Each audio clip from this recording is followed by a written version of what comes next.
That's what I'm talking about. Wait! Okay, now, from the beginning. Hit it, boys.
Welcome to Winning in the Workplace. I am your host, Maurice Velasquez, and this is the podcast where we help executives, managers, and frontliners, supervisors, become much better leaders by working better as a cohesive, collaborative, and much more united leadership team. I'm your host, Maurice Velasquez, and we're broadcasting this podcast live on Zoom, Facebook, YouTube, on Spotify, LinkedIn, TikTok. Please visit me on my website at mauricetraining.com. There you can have access to all of our podcasts. You can also register or submit your application to join us here as a guest on the podcast.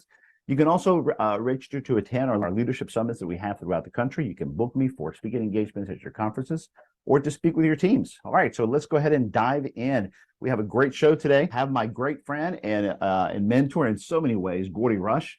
Gordy Rush and I have been working on different projects for a long time, quite a good bit here in town and with clients around the country. And he's going to speak to us today about how to stream and compete better with a commitment towards having a very strong and intentional internal alignment, but that you have to keep very fluid. You can't be very rigid about it. So if you're thinking about how to grow your organization, how to duplicate yourself, this show's for you guys. All right, so before we jump in, and I know Gordy's in studio, so he's ready to join us here in a second. What I want to talk about real quickly is a topic that I get asked about a whole lot is Maurice, in growing, what does it mean to scale? In these three stages, I want to show you the phases in which how to grow and how to duplicate yourselves. All right. So the first stages are as these. I'm going to lay them down here on the screen. It's three stages, three executives, three business owners. All right. And the first stage of growth is the most common, and that is that business owners tend to manage directly. This method is, of course, it's the only way to do it when you're starting a business, when you're growing a business, or when you come in as an owner or you buy. You have to have a much more direct approach of management towards your team because you have to directly manage them. You have to have that influence over everybody, and you're growing your organization. So in the most common scenario of a young company in startup phase, the owners tend to have this approach. They tend to be in this stage for quite a long time as they develop growth, as they develop people, as they scale themselves, as they produce sales, generate growth. And this tends to be the often referred to as the startup stage, the startup scale. Now, but of course, as things grow, you need managers. All right. So then we bring managers on board, and that's usually the second stage. And this is the stage in which owners, the executives, manage with the managers. All right. And then the third stage is the one that we all want to get to. And that's the third stage. And that's where we manage through the managers. All right. So business owners, executives, that's the stage that they all want to get to. Why? We're busy. I need people to manage. I need people to manage my teams, lead my teams, and I want to be able to manage through them. All right. However, stage three is, although it is the goal, stage two is the stage that most of us skip. In other words, we hire managers and we want to go manage through them, but we don't spend sufficient time managing with them. Because what our tendency tends to be is that, hey, I should be able to find a manager that can come in and help me run this place. So I hire somebody, 6 months later, they're not doing their job. I get dissatisfied. I move into a different position. I find another manager. I'll try it again later. My managers just aren't working. Why? Because we're trying to get too fast to stage 3. We want to manage through them. But it takes a season. It takes a much longer than just a couple months or 6 months or even a year to train and develop somebody to come in and learn to run the business the way that it should be run, or to learn to run the business so that I can get out of the daily running of the business. So stage 2 is the one that most owners, that most executives fail to pause at and develop that leadership team below them. And they tend to get a little bit impatient, or it just gets very frustrating because they're not doing it my way. Well, and the reason is you're trying to go to stage 3 too fast. You're trying to go to stage 3 too soon. You're not spending enough time managing with them. And so we'll dive and dissect what managing with them means, but it is the idea of going into meetings together, doing things together, showing the world, everybody, that I am mentoring and developing this person, but I'm also training this person to see how it is that I'm doing things. And then I need to see you do it. And then I need to basically eventually let go to scale. And so stage 2 tends to be the stage that we skip. It takes time, it takes effort, and we tend to have the wrong impression that if I just find a great manager that should be able to just come in and take over really fast, get me to stage 3, get me out of stuff, I can't believe they're not doing it. And then we tend to frustrate ourselves, and then we tend to go back to stage 1 a lot. While we're just going to go directly, we're going to go around our managers. All right, so we have Gordy in the studio with us. So Gordy, come on in. I want to get your thoughts on this. I know you heard some of that. Hopefully my team was treating you well with coffee. So if you didn't hear any of that, well, pretend that you did, okay? Okay. So, all right, you heard some of that. How crazy am I? No, you're not crazy at all. I mean, especially being at the same company now. I've been here since 1997. Okay. That's 26 years. And like every company, you go through the ebb and flow of business and you learn as you go. And for me, I think, the key buzzwords I will talk about is alignment in the organization. Right. Yeah. Be able to communicate vision through that alignment all the way. Not only that, being able to hear what the frontliners are saying and making sure you're clear on who we are and kind of stay within, this is who we are, this is what we do well, and let's not venture outside of those lines. No, that's great, man. So I know that you guys, like you heard me talk about just self-reflection, that has my industry moved in a different direction. It's that self-reflection that's very difficult for leaders to recognize. And I mean, the pandemic took all of us by surprise, and a lot of companies just could not make that reflection. I haven't yet introduced you. Everybody, okay. This is Gordy Rush. Hey, man. I am Gordy. This is Gordy Rush. Gordy, you're the general manager of Guaranty Broadcasting, right? All right. And so how many stations do you guys have now? So we have 5 radio stations. Tell us about the company, huh? Okay. So the company's been in business, Guaranty Corporation, I should say, for over 90 years, and had a life insurance company and a lot of different fields. Owned WFB TV at one point, sold in the late 80s, and took a flyer on what was some FM radio stations, which was unheard of in the 80s, right? That was when AM radio was the big deal. And they bought WGGZ 98.1, which was actually WFB FM. And over time, got 5 FM radio stations. We simulcast 2 of them together to make our ESPN. So we have 4 radio stations: Eagle 98.1, 100.7 The Tiger, Talk 107.3, and ESPN 104.5. And so we started in the radio business, and now I like to say we're more in the audio and the content business, as we're pushing out our content wherever people can consume it. And, a couple of years, 6 years ago, we purchased a local digital agency called GatorWorks. And so we're still diverse, and we're in a lot of different fields, but the core of what we are here is Guaranty Media. And right under Guaranty Media, GatorWorks, and what I'll call Guaranty Communications is the real core of our business today. This whole thing of staying ahead and being able to rebrand or pivot or answer to the market change or your industry. I mean, that's basically what you've been doing, right? Yeah. I mean, you go back 10, 15 years ago, gosh, time flies. We're Guaranty Broadcasting, and we're the radio stations. And, when we saw that that business was evolving and technology was changing it, we became Guaranty Media. We started streaming our radio stations so people could hear them on all over the world, on their cell phone, on their computers, and that became a thing. And then after that, we had to cut it into segments where maybe you didn't hear the whole 3-hour shows live, but there was on-demand audio. And then we created our own podcast, which were complementary to some of the things that we do on air. We built out a TV studio to put our sports programming live on television stations and on YouTube and things of that nature. So what I would say is, as technology's evolved in the way that people consume media, it's been our job to put that content wherever people are consuming it. Because for the longest time, it was all about radio, right? It was radio, it was TV, it was newspaper.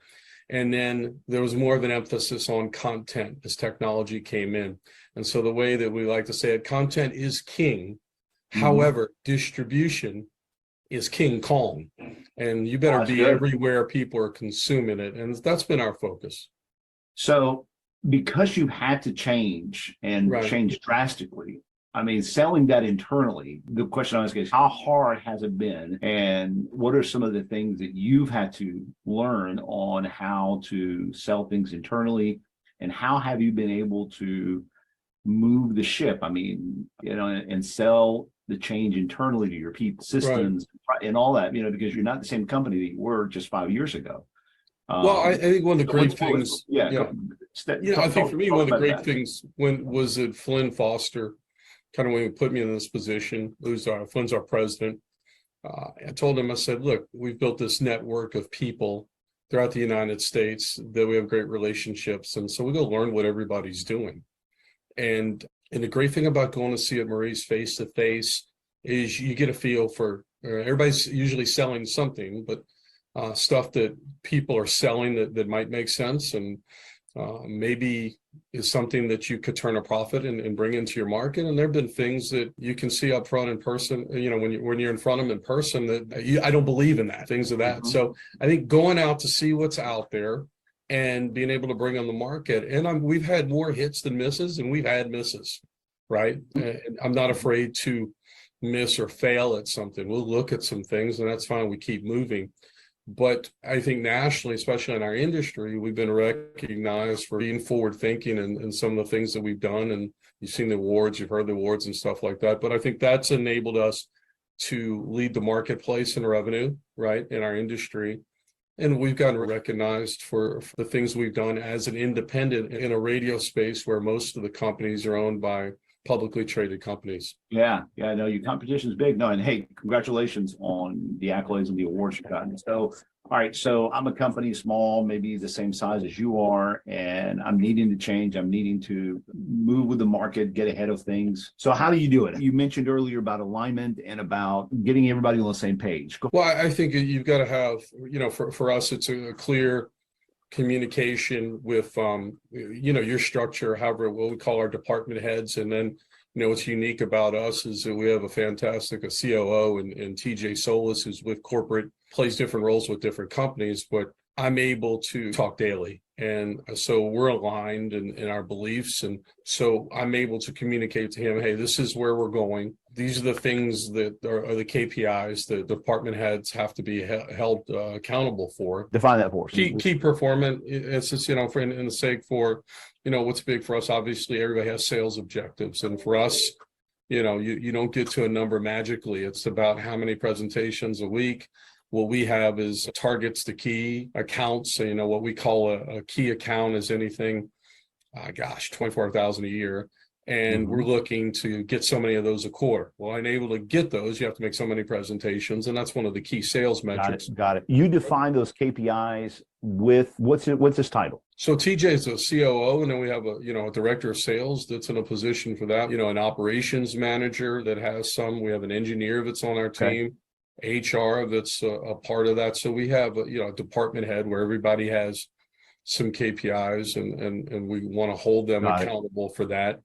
And something we learned from Dave Ramsey, one of the easiest things I love from Dave Ramsey, we carry him on our talk station, but he's also does a great job of sharing his business secrets and what's made him successful. It's just a simple scorecard.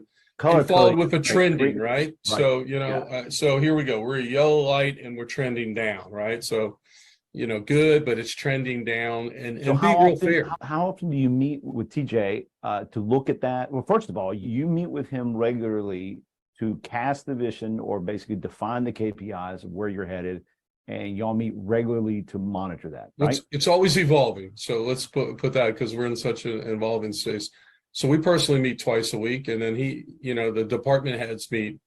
We'll meet with the department heads, and we're even evolving in the way that we do that. I think what's perfect is somebody runs that meeting, you know, and the great thing, software is evolving as well too. We're currently on Microsoft Teams. We're looking at potentially moving to something with that.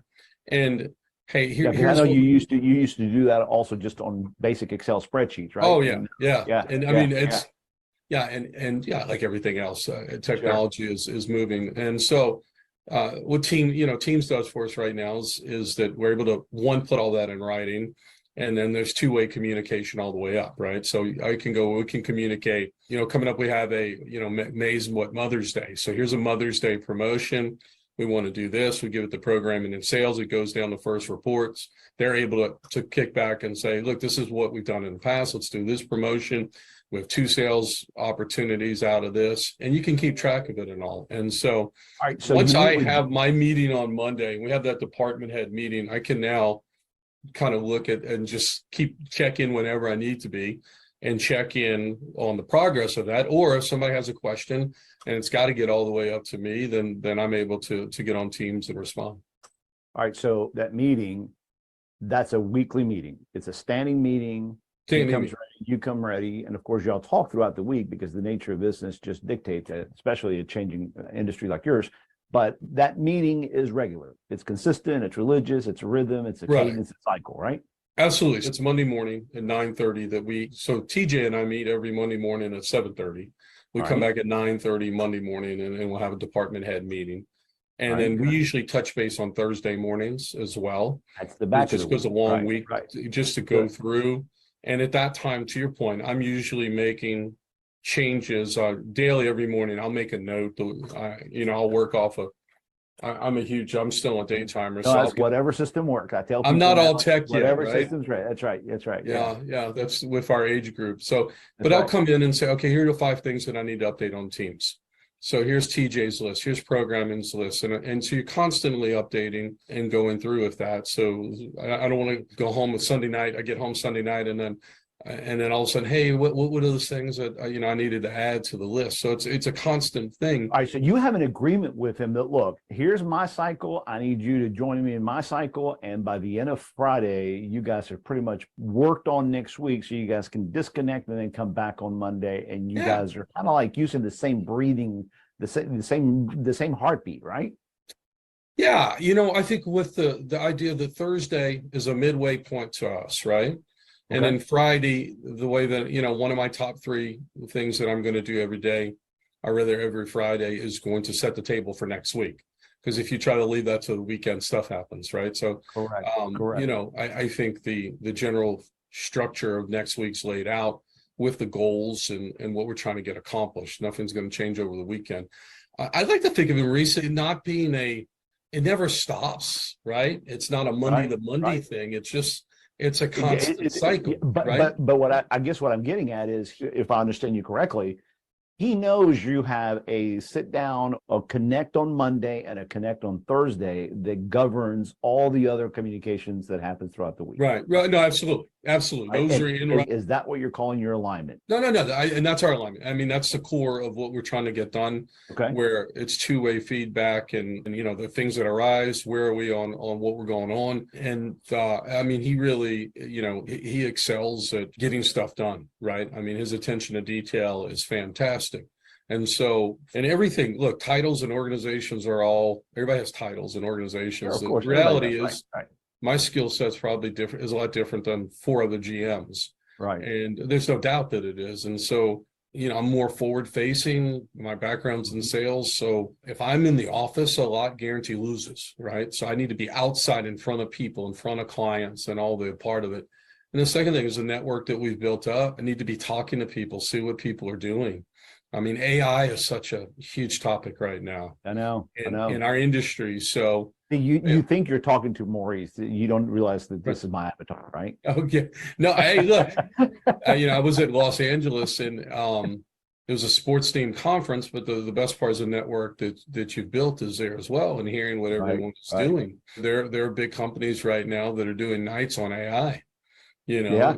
I mean, I'm talking to two companies right now, and they're showing me what they're offering the coaching and the consulting world, and it's just amazing. So yeah, we need to pivot fast because that's going to take over a lot of the second my industry.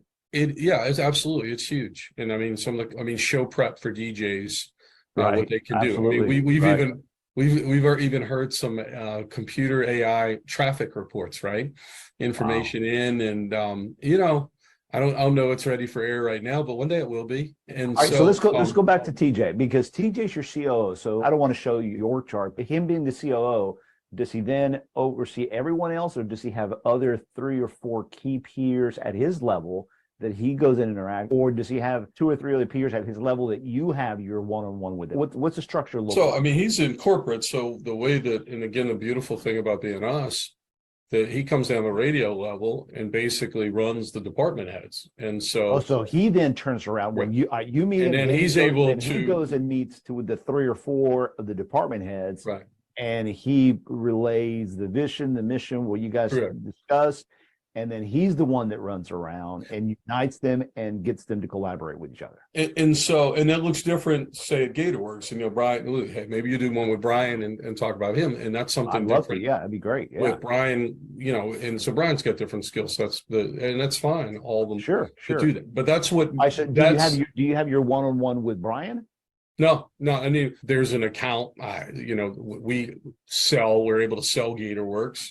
And then we turn those accounts over to GatorWorks, and there's a process where that sales rep goes through all that stuff.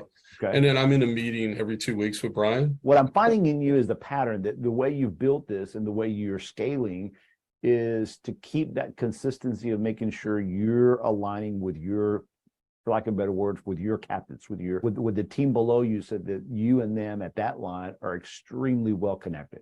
Right. No, that's right. Now I think it all starts with TJ and I being on the same page. And that he's able to communicate with that, and he's communicate that with them.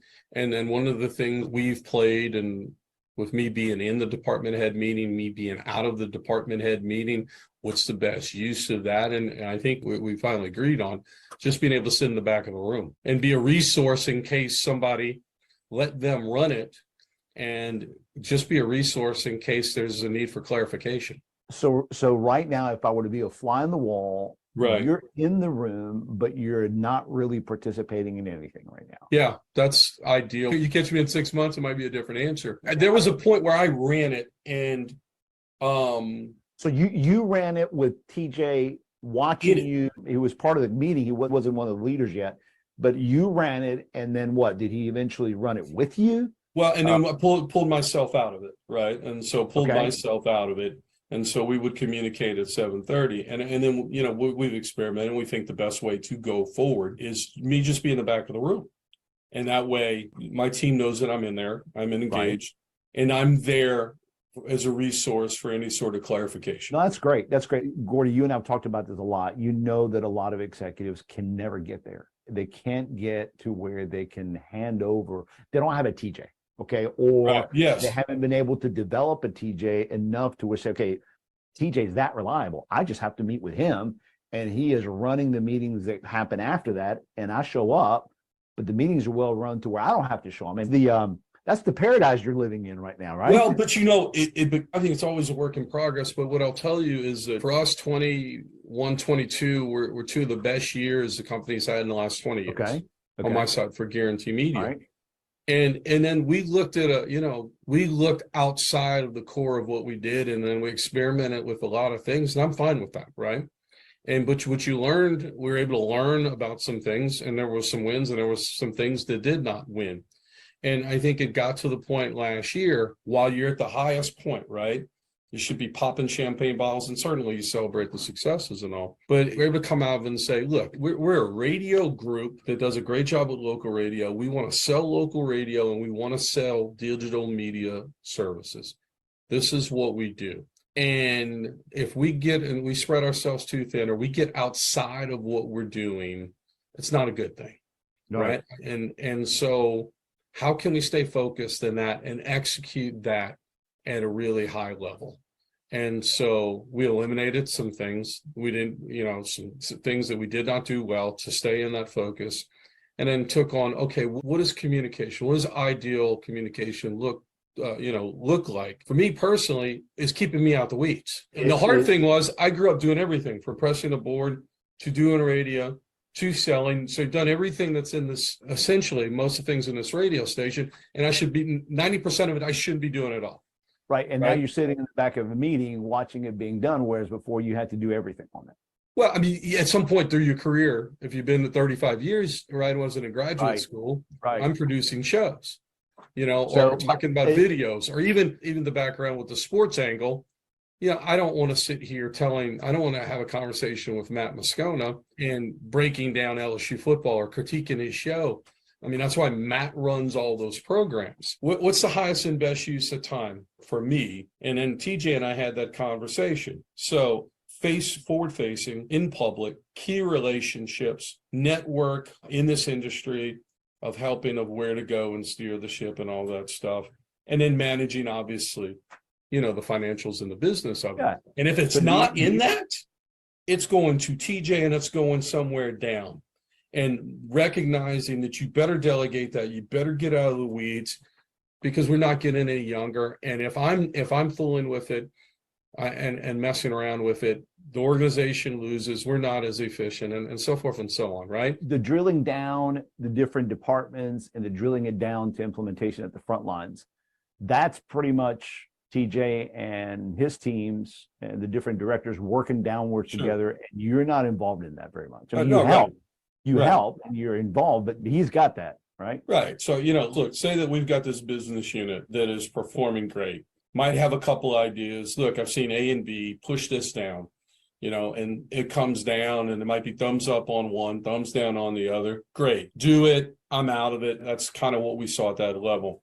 Now, maybe I get financials and we look at one business unit that's not working, isn't what it is. And so, okay, so this has got to get better, or we're going to run it like this and all that. And then the vision comes down from TJ to department heads down to the team, right? And so it's forced for them to come back, whether it's on Thursday or the following Monday, they know that they're responsible for what they've been assigned to on Microsoft Teams, and it doesn't go away. At some point, there's a date on it, there's an importance level, and they're going to have to come back to that. Yeah, I don't know if you noticed, or I said it very consciously, you referred back to that cycle, that whole Monday thing. They have those Monday meetings as well with TJ. So you're aligning with him on early in the week, he connects with them as well. And am I safe to say you meet with TJ on the latter part of the week, he probably does the same thing as well with them.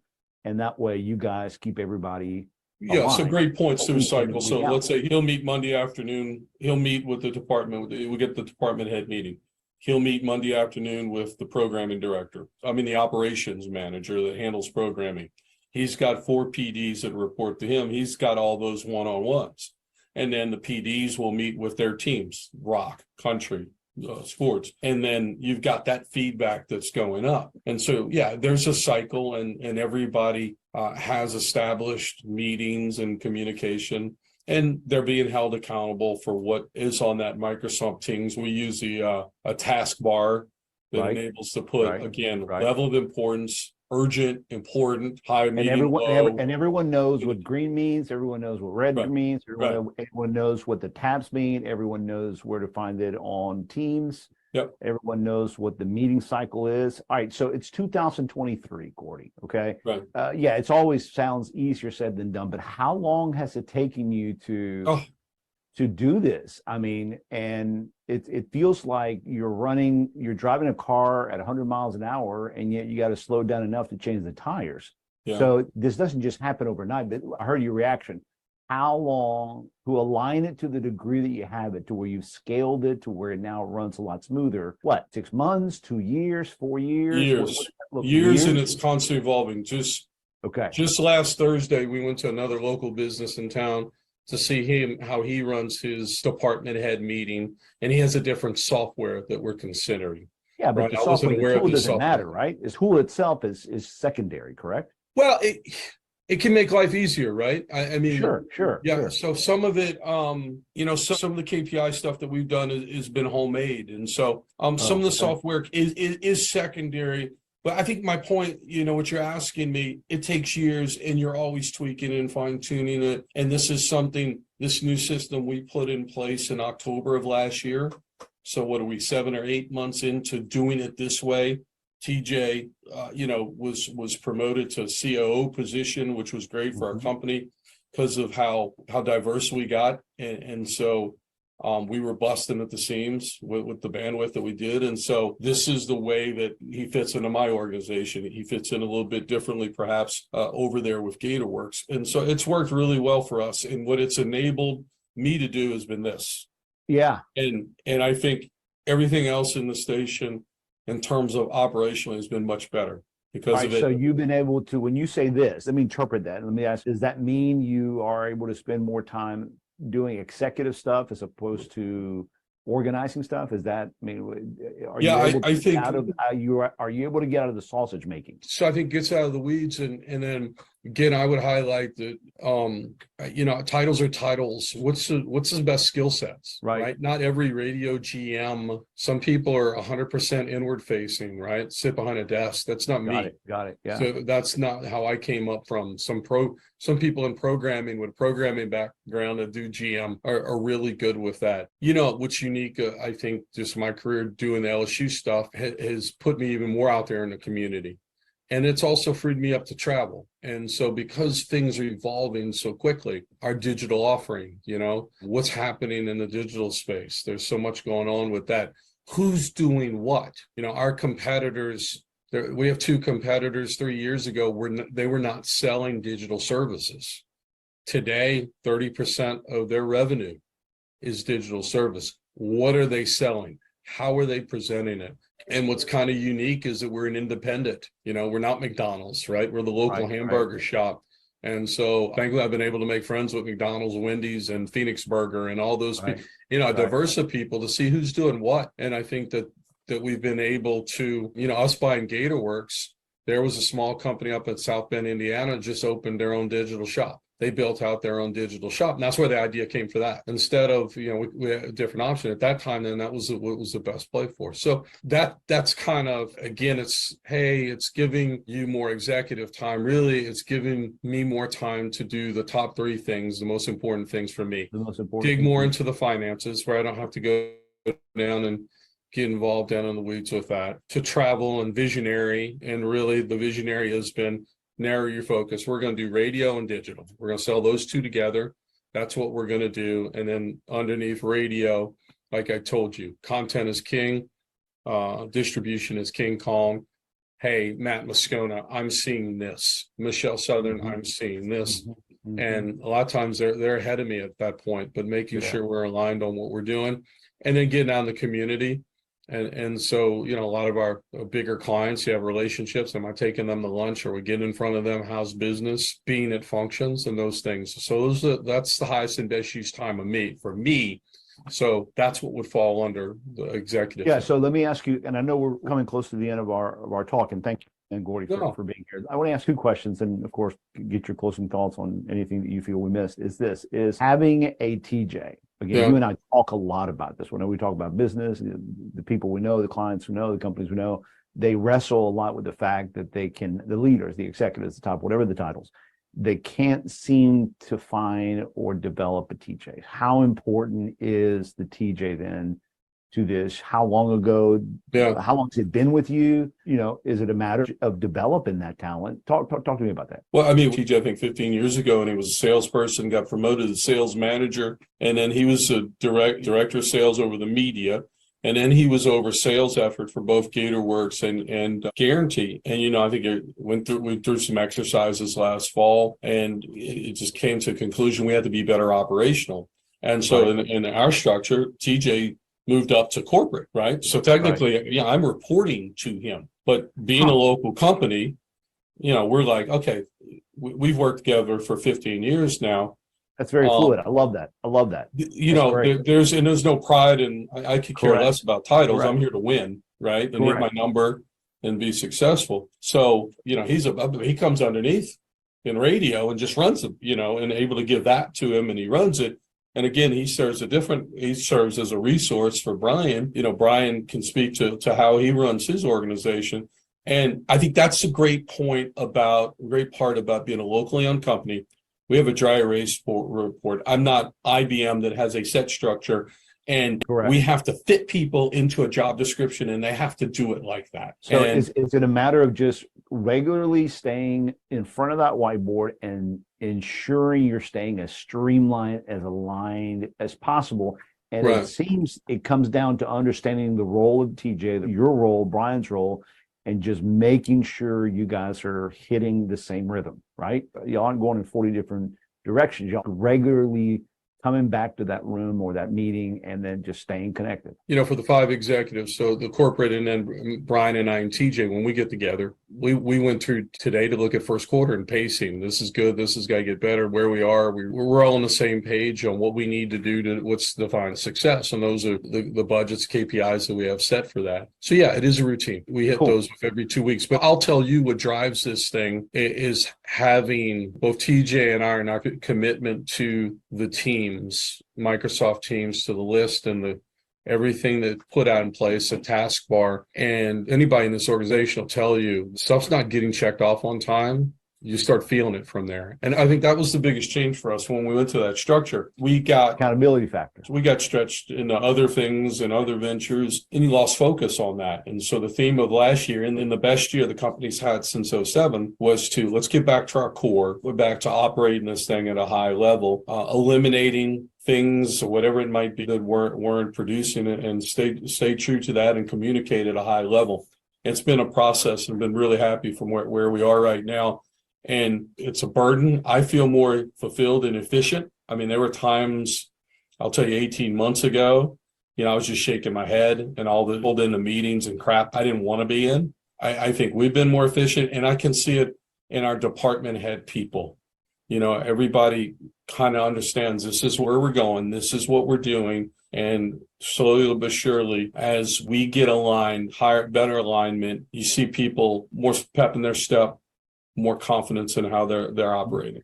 All right, I have one last question. It says, how do you know that, or what confidence do you have, or what mechanism do you use to just ensure that someone's listening to the frontliners, to the different departments, the problems, the issues, who's got their ear to the ground, and how, using your model, using the alignment, how do you keep from being the one that has to go down there and find all that out? Well, I think just the longevity and the culture that we've built here. We have enough people that care. We go back to hungry, smart, humble, and why am I drawing a bank? I'm having to look at this.